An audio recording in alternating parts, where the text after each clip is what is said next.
I'm trying to tell you, it's been a good while, hasn't Been a good little while, but y'all miss us. it? I miss it, man. I ain't gonna lie. I ain't going front, man.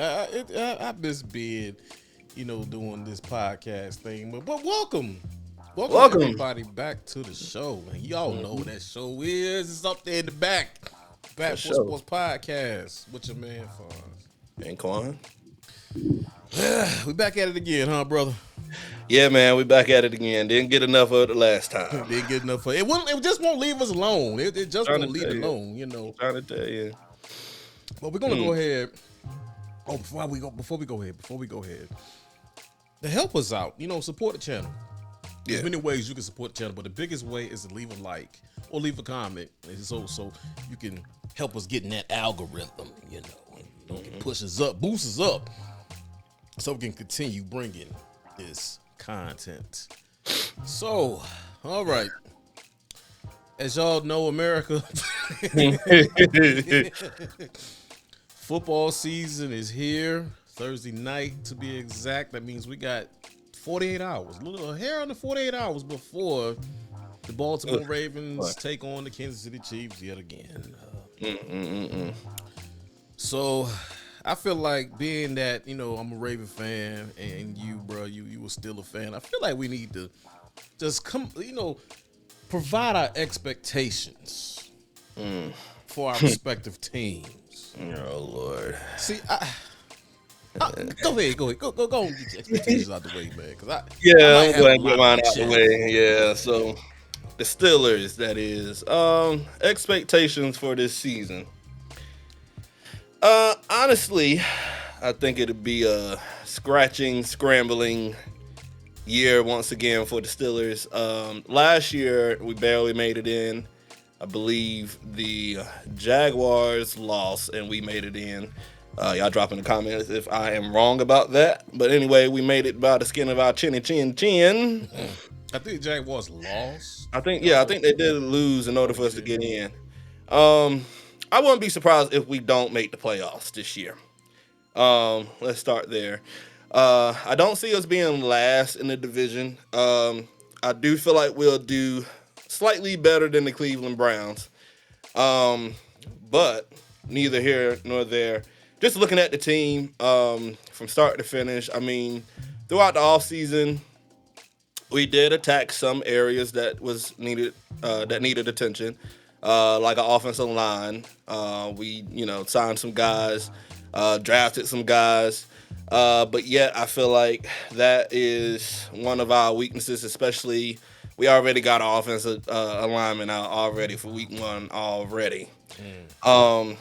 But I'm just gonna go through like the strength and the weaknesses on both sides of the ball. I did feel like now I made these notes a few weeks ago, so was way before some prior things happened. But I do feel like our offensive line has improved slightly with the signing of Isaac Samolo, I believe, from the Eagles, whatever his last name is. And then the continuity that we got on the offensive line with the young guys that was there last year and bringing on some new guys from this past offseason. I feel like that is one of our strengths. Until he gets back, I feel like that'll hurt us right now, but we shall see. Another strength of ours offensively, I feel like, is our running back core. I love Jalen Warren. I love doggone Najee Harris. Not as much as Jalen Warren, if I'm being honest. But I feel like those two complement each other well. You got power running back, kind of one-cut guy, and then I feel like Jalen Warren, man, he's just so explosive. He could do so much, catch out the backfield. His ability to, just be available in many areas makes him very explosive and hard to stop. Another strength, I like Pat Freiermuth, so I feel like our tight end area, especially with Daryl Washington, I feel like that's a strength of ours as well. Weaknesses, of course, it's the quarterback situation. I know last year we had Kenny, we had Mason, and we had Mitch, which none of those three are starting caliber quarterbacks to this day. But we brought on Justin Fields and we signed Russell Wilson for a bag of chips and a few Jolly Ranchers. And but honestly, like this season is so heavy on what's going to happen under center. Honestly, I was never a Russell Wilson fan ever. So him being on the squad brings a lot of attention, and then we all know how talented Justin Fields can be when he's not fumbling the ball. I feel like he was behind Lamar Jackson in rushing yards before, which I feel like that's one of his strengths there. But I feel like the lack of knowing who's going to, well, it was the lack of knowing who's going to start, but now we know who's going to start. But the lack of knowing what's going to happen, how they're going to play. Both of these quarterbacks came off of pretty bad, either experience or seasons last year. And I mean, it's just a prove it. It's a prove it type of season for either quarterback. If he was to start Justin Fields, if he was to start Russ, I feel like the season for them is heavy. I mean, they should play with a chip on their shoulder, honestly. But I don't know how to feel, honestly. I really don't. We haven't seen Russell Wilson behind this type of defense since Seattle. He is a quarterback of success.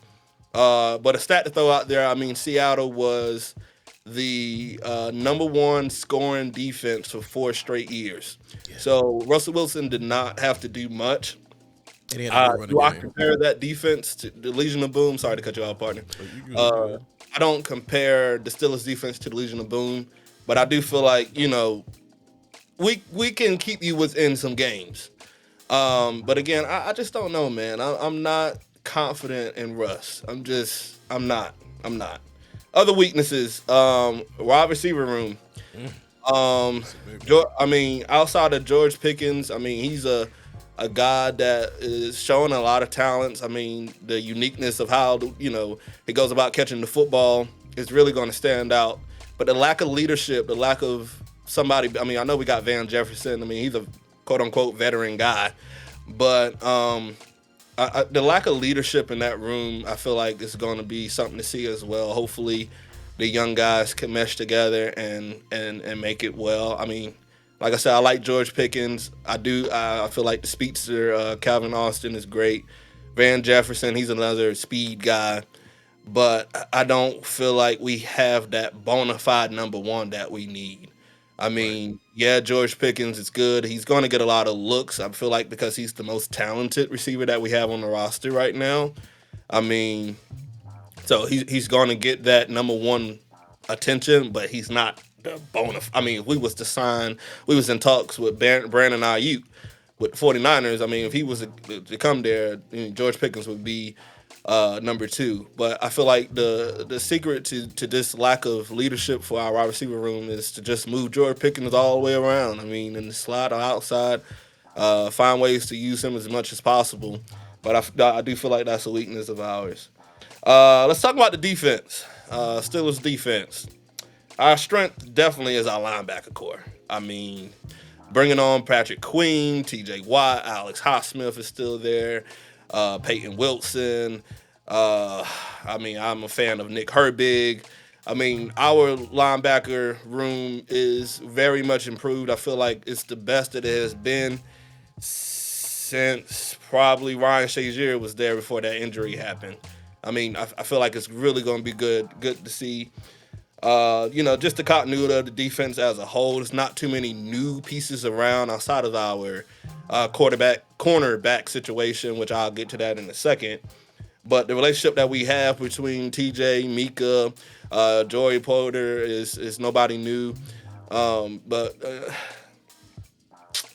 sadly, it's just going to be something to see, man. This is a real stressful year for the Steelers fans, I will say.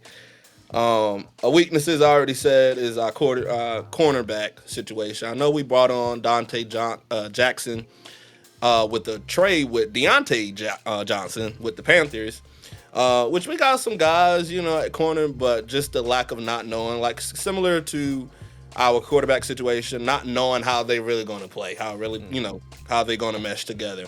I feel like Right. is a weakness of ours outside of Joey Porter, which I feel like he has uh, shown that he can be a number one corner. He's still young, still got a lot to learn. I feel like our secondary is just young in general as far as the corners go. So it's a lot to see there. But in conclusion, I feel like overall our defense will continue to be what Mike Tomlin wants them to be, and that's the play field position game. And then I mean, a team that was like 26 ranked in offense overall, I feel like we may drop down to maybe 18, maybe. I don't even know. Maybe we'll get over 20 points every once in a while. But I don't see much success for my team, sadly. That's not to say I ain't counting. I mean, like I said, I'm always going to bleed black and gold. Of course, you But got to. just the way that the schedule is made up for us. I mean, for the division as a whole, and then with all just going on, I just as of right now, I cannot see us going far. So that's my expectations for the Steelers, man. A real, just ugly, downright dirty season. Um, I don't think we'll do extremely bad, but I don't feel like we'll do as good as we should be or could be. Um, yeah, that's Yeah. just that's what I got to say. Yeah, I kind of, yeah. That's tough. I don't know, I ain't go man. for it, but Just I get ugly. it though. I kind of get it though, because I mean, yeah. All right, so everybody knows I'm a Baltimore Raven fan. By the way, good take. By the way, my expectations. I'm gonna kind of piggyback off your setup there. I'm gonna start with the weaknesses first. To me, for the Baltimore Ravens, the weakness is the offensive line. Outside of Tyler Linderbaum and maybe Ronnie Stanley, you know what I'm saying?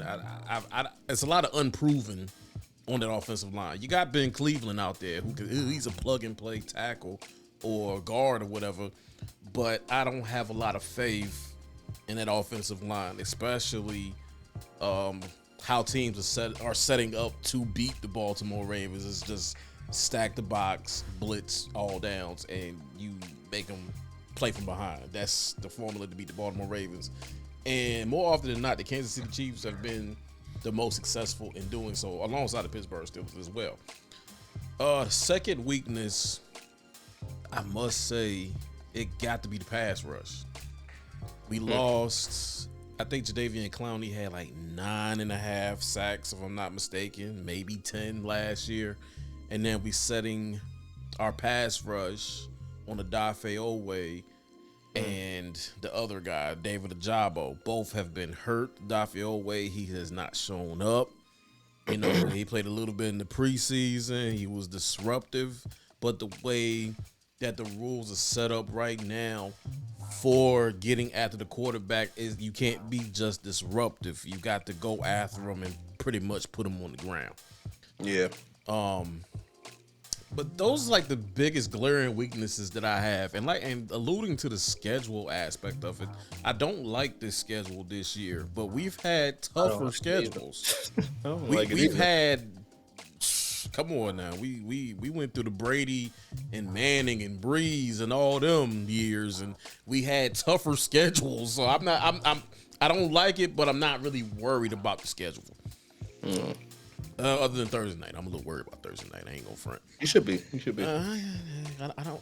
Anyway, so those are like the biggest glaring weaknesses I see. Let's talk about the strengths. I'm gonna start with Lamar Jackson.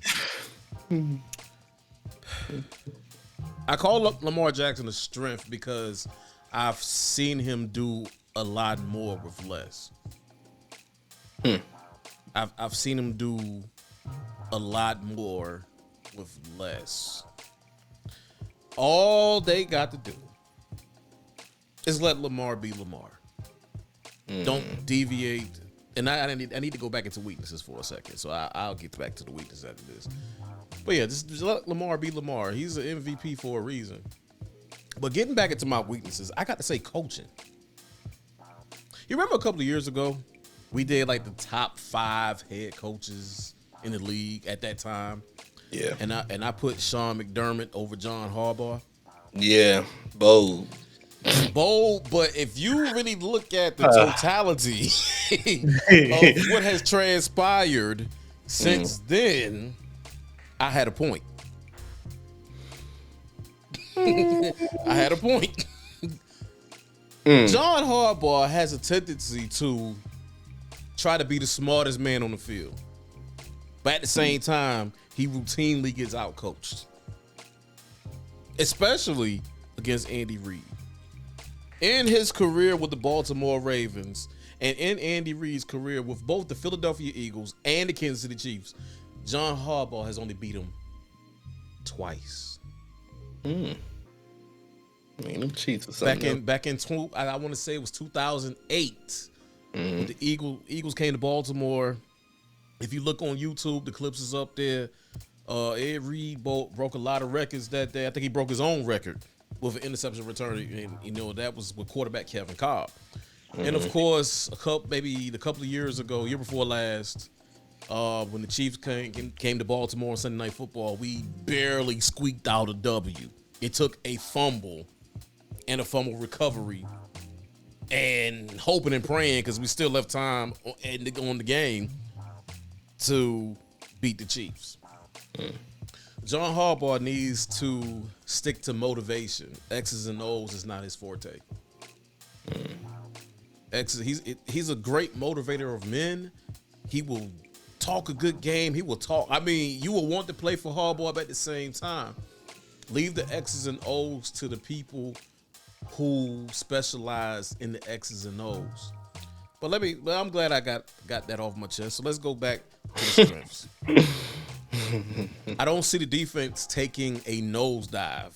Yes, Patrick Queen went away in free agency. I wasn't really high on Patrick Queen when he was there, simply because he didn't blossom until Quan Smith was traded to the Baltimore Ravens. The running game, I expect the running game to do what it always done, even with a Derrick Henry. I'm not going to say he's going to be 1,000-yard rusher, but he could be close to it because you still got other pieces. The X factor in that running back room is Keaton Mitchell. The wide receiver room, again, Baltimore has always had the bottom of the barrel outside of Derek Mason and Quan Bolden, and outside of, I think that's about it. The bottom of the barrel of receivers. Steve Smith. Oh, yes. Thank you. Steve Smith. Outside of Steve Smith and Quan Bolden, Derek Mason. I say those three names simply because the Ravens did not draft them. Right. But we always, when it came down to drafting receivers, I always envied Pittsburgh because of their propensity of drafting a Pro Bowl receiver. He ain't got to be all world, but just be a Pro Bowl guy. The best receiver y'all drafted outside of Lynn Swann was that dude AB, but we ain't gonna talk about AB right now. Not right now. We ain't gonna talk about the brother right now. I hope he get the help that he need. But but that receiver room, I'm not really sold on. The tight end room, You remember Zay Flowers? Flowers, I feel like he's gonna do good. He had like 800 some yards last year. I feel like he's gonna be close to 1,000 this year. Bateman, the jury is still out on Bateman. One, because he can't stay healthy. Yeah, now that's the issue of his. That's the issue. When he's good, he's good. Yeah. When he's not good, then he dropped like a key pass or something like that last year too. A few of them did. But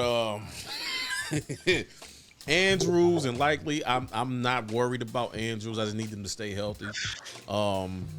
But that's the strength. Like I said, the defense, I don't see them taking a nosedive. You still got a Kyle Hamilton. You still got a Roquan Smith.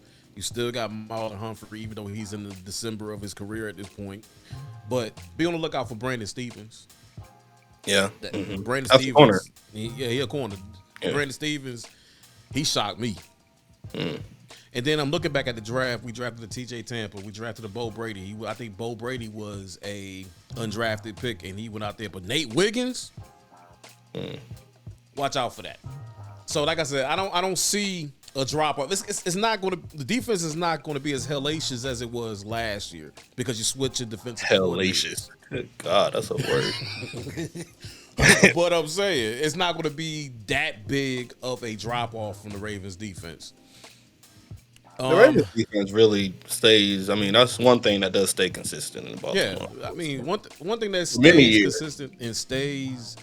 I mean, this is going into the 29th year, and outside of maybe a handful of years, the Ravens defense has really been consistent. Yeah, that's not nothing. Y'all know, y'all not gonna lose that. Right. I mean, if we're gonna spend money, we're gonna spend it on defense. I hate it, but that's the way we do. We run first team and play defense. That's what we do. Yeah. But getting back to that, let's talk about Kansas City Chiefs. Right now, Patrick Mahomes is the king of the AFC. He's undisputed. They ain't no talk. There's really no words to describe his position up top the AFC hierarchy. At the same time, I got to go back to what Ric Flair said. Ric Flair said, "To beat a man, you got to beat the man." Yeah, that's true. You can't. If all that stuff fall in place, I expect Baltimore. I expect Baltimore to have double-digit wins. I really do. I really expect them to win the division this year, just because. But even if we lose Thursday night, it's just week one. It's just week one. Don't let that one loss. I mean, you might have to wind up going to Arrowhead again in the playoffs, but all y'all gotta do is line that stuff up. You line that stuff up properly, the Ravens can do it. But of course, as long as Jonathan Q. Harbaugh is the head coach, I don't see that happening. I feel like his seat is hot. But yeah, those are my expectations for the Baltimore Ravens. Hot seat for John Harbaugh. Good God. I've been calling for John Harbaugh's seat to be hot for the past maybe 3 or 4 years now. Because he's a good coach. Don't get me wrong. He's not better. He ain't better than Brian Billick, the other head coach we had. But he's a good coach. And my biggest gripe about John Harbaugh is in-game adjustments. He has yet to show me that he can adjust in-game when things are going good and when things are going not so good. And I've seen where things was going not so good and he looked like a deer in the headlights. It's time out for that because like the Ravens are contenders, but that window is open, but it's trying to close on you. He already has a Super Bowl. I get that. But but at the same time, you had Ed Reed, Ray Lewis, Terrell Suggs, Saloti Nada. You had dogs back there. Yeah. You had. I gotta be real. You had Hall of Famers back there. Mm-hmm. Saloti Nada. I don't think he's a Hall of Famer. But he was one of my favorites. Pro Bowl. God knows he was. That used to mean a lot, but now that doesn't mean. It really don't mean a lot. It just means that you did good in that season. Yeah. The ultimate prize is that silver or aluminum, wherever you want to call it, trophy. You got to go get it now. Yeah. It's time out for, it's the Chiefs, so we go play scared. Don't play scared. They came to your house and didn't play scared. Sure didn't. Ran right to the problem. They came to the problem. They came in the Lions den. Ballers, boy. I'm trying to tell you. They won't quiet. They won't tiptoeing. They came in there with what's on their shoulders. Mm-hmm. And they let you have it. Yep. Albeit it wasn't that bad of a loss if you look at the game in its totality, because it was only a 7-point loss, but still. Yeah. You let them come to the crib and you let them bully you, for lack of better terms. Pretty much. Got y'all all out of that. Had y'all all out of the game plan of what this thing should look like. It's like it was more or less had you out of your element. That too. At home though. At the crib. Yeah. Bad. The first time the Baltimore Ravens host an AFC Championship game and y'all went to bed. This can't be. But one thing I do like about Harbaugh is that, they might lose one, but then they somehow will themselves back to another one. Interesting. That same tenacity, that same fire, that same go-get-emism you had during the Brady years, I need you to have it now. Now's the time, because like you said, time's a wasting. Time is a wasted. Not everybody on that squad is as young as Lamar Jackson. And Lamar is like, what, 27 now? Yeah. So he's been here almost a decade. Yeah. At the end of the day, you got to use what got you there. And then if you see a defense, and this is football 101, if a defense is scheming to what you do best, how about go unorthodox and take what the defense gives you? Yeah, because y'all passed the ball 40 times against the Chiefs or something? 40 times and only ran the ball 6 times. Yeah, crazy. Not the Baltimore Ravens. And the one time, and I hate to even beat this dead horse, but the one time they ran, we got like 16 yards off the run. So you can't say it could be done, because the Chiefs was giving up rushing yards the entire year. Yeah, especially in the playoffs. Yeah, definitely. But, my expectations, to sum everything up that I said, my expectations for the Baltimore Ravens, I need y'all to win, and win now.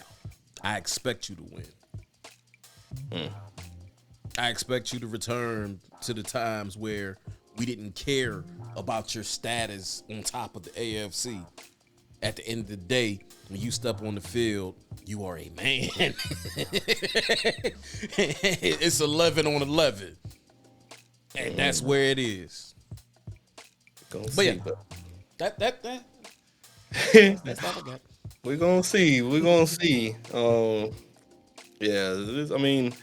It's just a lot to be seen. It's really hard to, do a team expectation before you really see it on the field. That is true. But my overall message is just fight, Pittsburgh. Fight like you've been doing. You've been fighting, you've been scratching, biting since Big Ben been retired. Even when Big Ben was there, the latter years of Big Ben, we were still scratching and fighting. Just continue to have that. It's just gonna be one of those years, but every game is gonna be important, I feel like. Yeah. And my parting message for the Ravens, don't be the Taco Bell dog.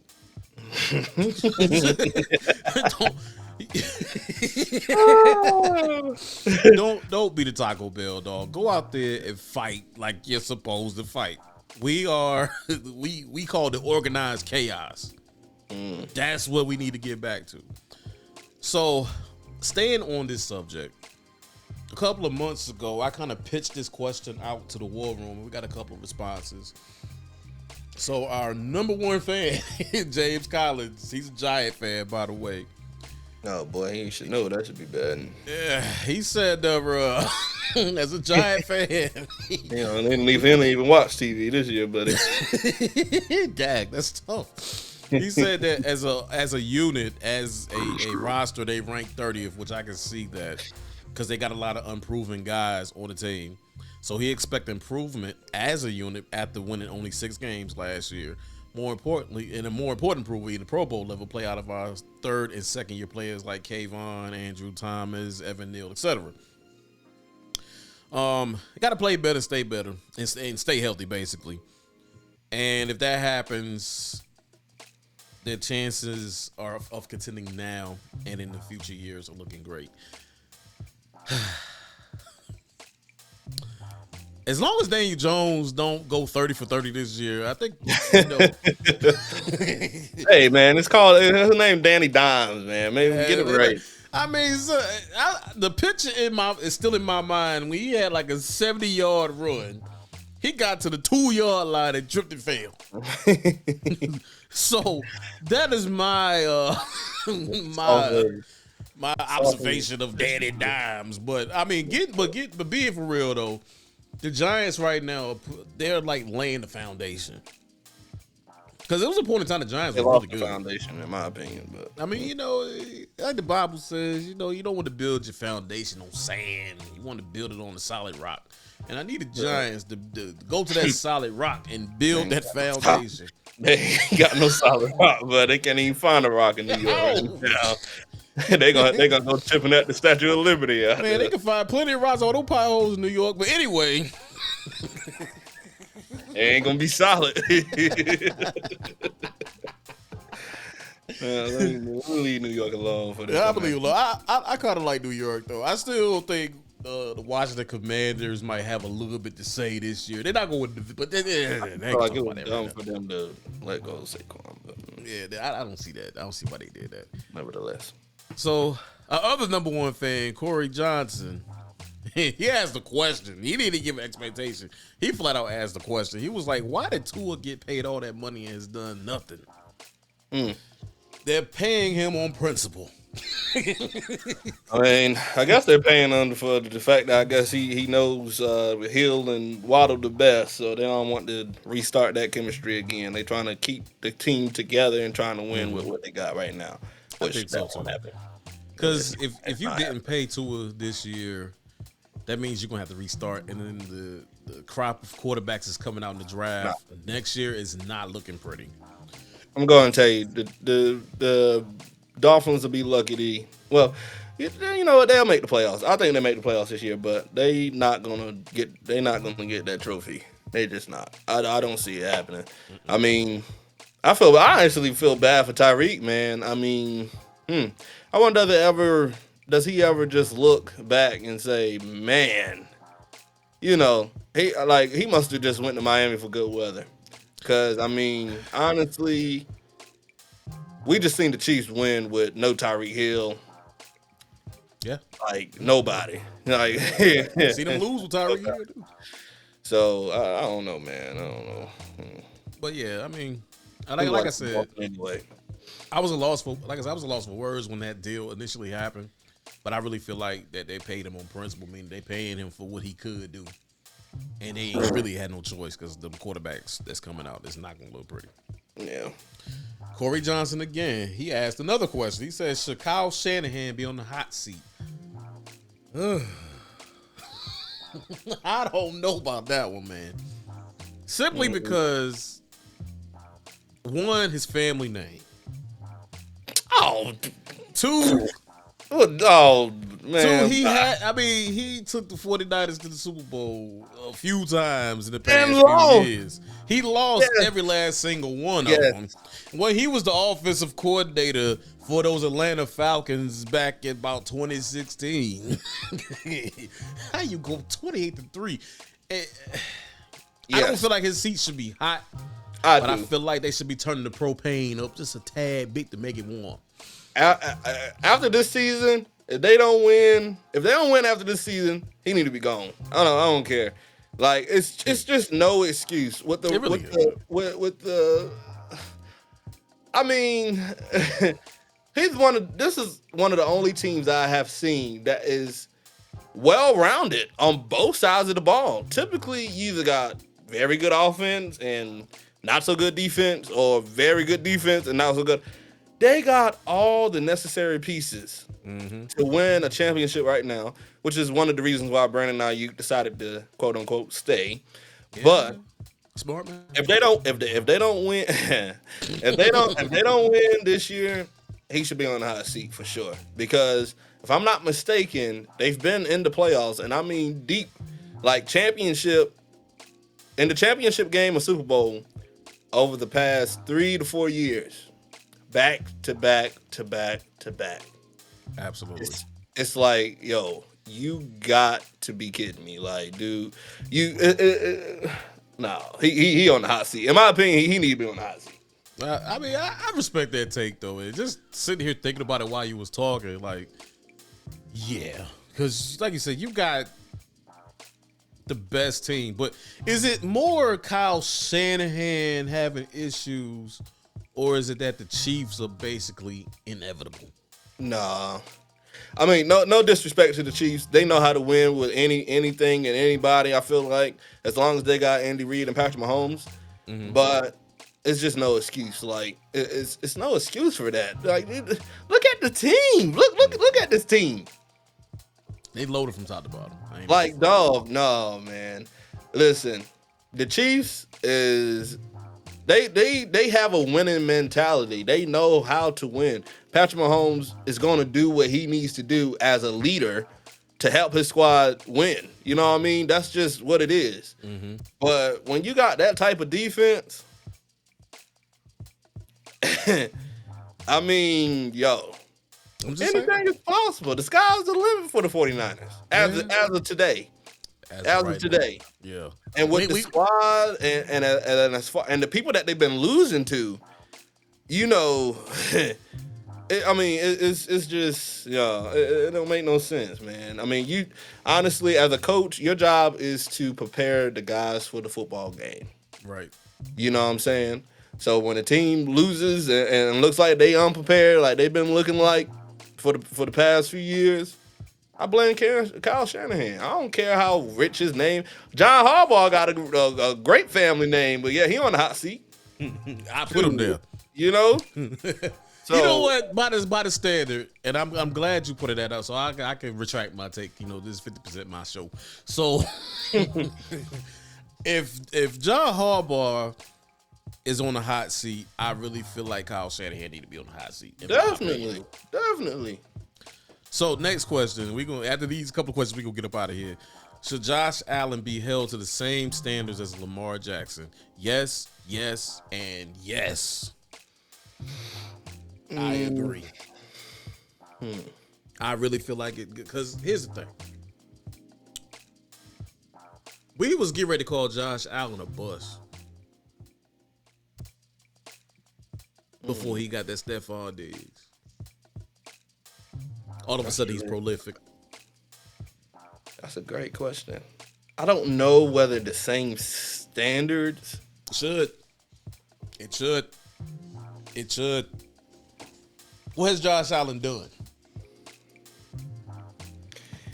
Honestly, and I mean, hey, we here. I mean, we here all year. But if I was to maybe compare stats of Josh and Lamar in playoff games, I think, and this is just my opinion, I could be wrong, but I do feel like Josh Allen has played a little harder than Lamar did in the playoffs game. That playoff game against the Chiefs, I think it was last year, not this past year, but the following year. Couple years ago on Arrowhead. Year before last, when he played Arrowhead. I think that was the best effort I ever seen from Josh Allen. And I'm not saying that Lamar Jackson doesn't show effort, because I mean, he's obviously there. He's willing to play. The man threw a pass to himself. Honestly, man, I just feel like he plays. He's when he's there, like when he played against the Chiefs, he played hard. Like I can't even really blame that loss on Josh Allen. So Josh Allen gets a pass? I don't say Josh Allen get a pass, but when I'm thinking about Lamar has had really good defense. He's been number 1 seed last year before. Honestly, I feel like, I don't know, man. Corey, that's really a good question. Same standard? I don't think so. Yes, I feel like it's the same standard simply because, let's go back to the playoff games. Josh Allen has lost a few. Yeah, he definitely has. But I'm looking at it from the way a person plays. I can't see that. That's to me. That's just a little, the stats and the way he plays in the eye test. That's just a little part of it. Right. I'm looking at the overall body of work, because I'm sure you can agree some of the criticism against Lamar Jackson is a little confounded. At the same time, though, Lamar Jackson came into the league as a high horse off rip. No, they I were mean, trying to make him a wide receiver. I mean, Go they back. was trying, Go they back and was look they at it. was they was calling him a running back and so forth and so on. But still, I mean, he won awards that year. Josh Allen didn't start off that way at all. So Josh Allen gets a pass. I feel like Mar small, like I give him a small pass, and I don't like neither one. I mean, honestly, if I had to choose who's the more bona fide quarterback, I like Josh Allen, and that's just me. But I feel You like like the him way before Stephon Diggs or after? Stay with me now. As Ocho say, stay with me now, because I'm about to do something crazy.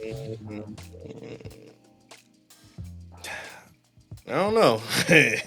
Before or after Stephon Diggs, I don't know what he looked like before. I got a little sample We size. can of what he looks like. recollect, if you will, about what he looked like Yeah, before. we got to come back. We'll come back to that. We'll come back. That could be a good discussion, but in long story short, I don't know. I feel like quarterbacks get too much credit anyway, because at the end of the day, winning is a team effort. It's a team sport. It's 11 on 11. It's not one versus one. But we'll come back. That was a good question. We might have to. We got to come back to that. That's really a good question, though. I'll get into that later. And the last question, I know he's going to be up out of here, but is he Corey Johnson? Corey, he always come with the heat, boy. He was cooking that day. I ain't gonna lie. I don't know about that, man. He said it's a Super Bowl or bust for Lamar Jackson and the Ravens. I feel like it's Super Bowl or bust regardless. The closest he's ever been to Super Bowl was this past season. So yeah, it's Super Bowl or bust now. If Lamar Jackson, and I'm saying this as a purple and black bleeding individual, if we get that far again and Lamar Jackson or the Ravens don't deliver, depending on how he plays in that game, the criticism is warranted. Depending on how he plays. I'm not worried about the regular season. The regular season take care of itself. That's why it's 17 weeks. It's a long time. But see, in the playoffs, you got a small margin of error. One mistake can basically lose you the game. So, yeah, I think it's Super Bowl to bust. Not only for Lamar and the Ravens, but Lamar, Harbaugh, and the Ravens.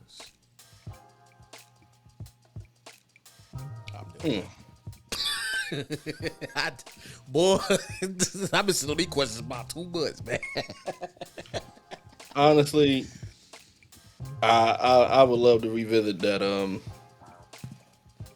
Lamar and Josh Allen, but yeah, we could go back to that. honestly, Super Bowl or bust for the Ravens, I feel like is a little extreme. I don't. But this year, definitely feel like it's probably Super Bowl or bust. But do I feel like y'all could potentially re-enter the contentions of a Super Bowl again if it's not this year? Possibly.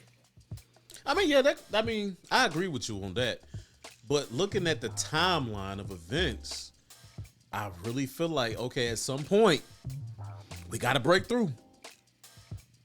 At some point, we got to make it there. But that is another episode for another time. But I think we could go ahead and call it right now, man. So, again, thank y'all for riding with us on this journey. It's going on about, 4 years now? Mm-hmm. I think we pushing on 5, I want to say. But we appreciate y'all, man, like, for real. And also, like we said at the top, to help us out, to support this channel, please leave a like. If you watch it, just hit the like button. It don't cost nothing. I ain't going to charge you for it. Just hit the like button, help us out, help push us up in the algorithm so the masses can really see what we're doing here. And also, if you're on Facebook, go and hop onto the War Room. We had some new people come in right before we started today. And we appreciate you. I think, we appreciate you for joining the War Room. Hopefully you like it, stay here. We know we like Motel 6. We keep the light on for you. So you got anything to add, man? No. Just know it'll be a great year, and we're happy to be back. So yeah, happy to be back. So with that, we're going to end right here. This has been the #1 show in your heart and ours, the Back Porch Sports Podcast. What's your name? Jesus Christ. What's your man, Fonz? Hey, Quan. We out, y'all.